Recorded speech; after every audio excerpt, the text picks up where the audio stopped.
This is KUGAN CASSIUS for IFL TV, proudly sponsored by Everlast. We're in Dubai ahead of Friday night show at the Space live on ESPN Plus and IFL TV. I'm joined by Rocky Fielding.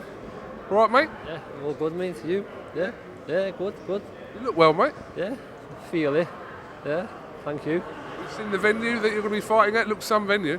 Yeah, I've seen it. Yeah, been watching a few videos of it on the Instagram and stuff, and yeah, it looks something different, doesn't it? Like from something unusual in a car showroom. So yeah, I'm excited about it. Yeah, great. Shame you don't get a knockout bonus where you can drive one of them cars home. I'm hoping so. Yeah, a little Bugatti or something. Yeah.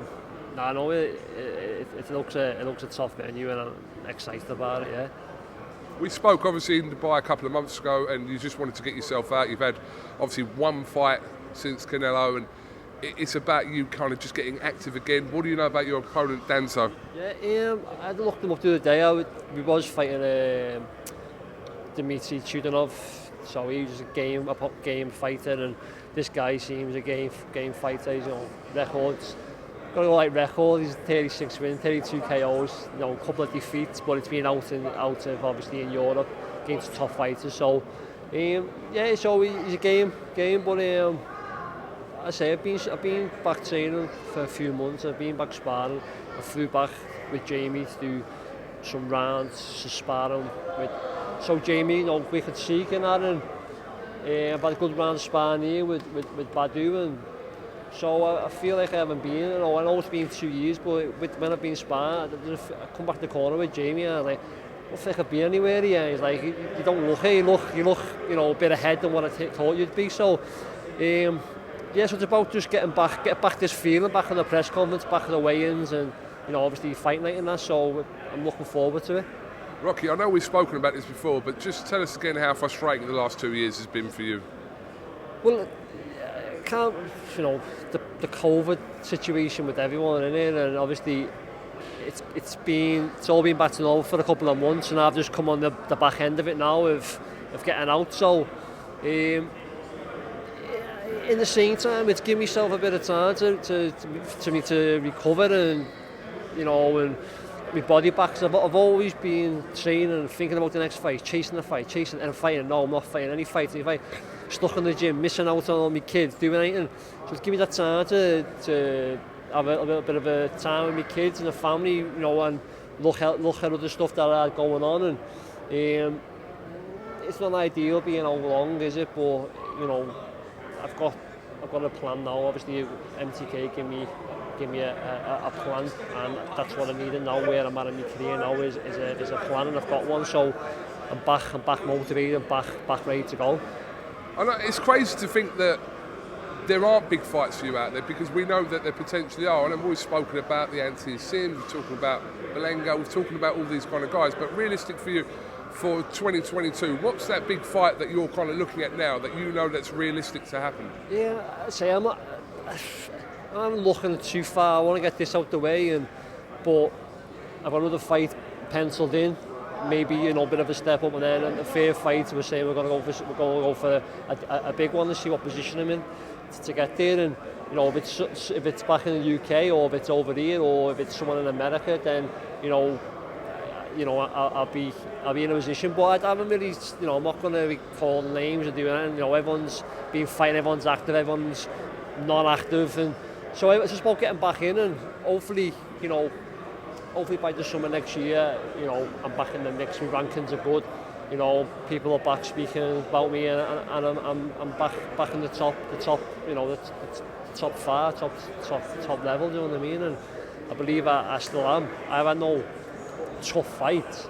I've had 2 defeats, and one was 7 years ago, and obviously one was against Canelo, and it wasn't beatings and nothing like that. So I don't have hard sparring. I'm fresh.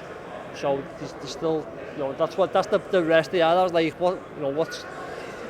what's happening here? What's going on? And now that I've got a fight plan now, I can focus my mind on that now. I know when the next one is, another one, next one after this. So provided everything goes well, and that's what I wanted in this stage of my career now, and that's what I've got. So I'm happy. I do need to ask you about obviously Canelo after his win over Caleb Plant. We saw what happened at the WBC convention the other day. He's bid to go up to cruiserweight to fight Makabu has been approved by the WBC. I mean, some people have got mixed opinions about this, about that kind of jump up in weight. But if anyone can do it, that's the feeling I get. Someone like Canelo can do it. What's your thoughts on that? Yeah, that is. You know, he can do what he wants, can't he? He's the number one in the face of boxing now in the world. He's done it at light middle, as he middle, super middle, won at light heavy. So if that's you know, he's always saying he wants to make history and he wants to, you know, go up the divisions, and, you know, good luck to him. And it's, you know, it's crazy, but I'll be watching it. It's great, isn't it? It's something that boxing needs. People to go, what is it? From light middleweight going right up to cruiserweight to fight for a world title, and it's good for boxing. And I think, you know, I don't complain. I'll watch it. You know what I mean? So good luck to him. I mean, if he accomplishes that achievement at cruiserweight, you know what people will be starting to say then, didn't you? Yeah, Joshua or Usyk. I think everyone's saying Usyk as well now, aren't they? But he's probably got that in the back of his head, and he's probably thinking a little blast of an heavyweight, and he spars heavyweights in the gym, his coach was saying, wasn't he? So, you know, keep making history, as he says, and keep on, you know, going through divisions. But I think, what's his name? He's fighting Makabu. Yeah, so I think I only seen against, obviously, when Bellew flattened him. So if that's the route he's going, then you know, I can see him doing well on it. You know what I mean? Doing well in that fight. It'd be interesting to see how the situation pans out. But anyway, before any of that, anything else? You've got a job to do on Friday, and you're confident ahead of Friday. Yeah, definitely. Yeah, I mean, I'm happy to, as I say, get back in the mix. You know, get that fight feeling back after being out, and looking forward to, you know, putting a good display on Friday and getting a win. We'll look forward to it, and everyone watch out for the venue, because it's probably the most eye-catching venue that you'll probably ever fight in, despite everywhere else you fought wherever over the world. This one will probably be the most visual one that you would have fought at. Definitely, yeah. You know, the cars, you know, he's not one shit car. There's like 10 Lambos, Bugattis, and then a ring in the middle, I believe. So, yeah. And it's great. It's something to take over. I said last time, obviously, I fought around amateur, and I've fought in Germany, I've fought in New York, now I'm fighting in Dubai, and they're great. So it's just a good journey that I'm on, and my little boy's going to come to it first one. So I think he's more interested in the Lambos. He likes his cars, so I think he's more interested in wanting to see the cars than watching me fight. So, but yeah, he's going to come along, and so yeah, I'm looking forward to it. Tune in if you're not in Dubai. If you're not there, tune in on ESPN Plus and IFL TV, everywhere else. Rocky, thank you very much for talking to IFL TV, and we'll grab a word with you after your fight on Friday. Yeah, thanks. Thank you for having me. Thanks to everyone who's supporting me. Top man.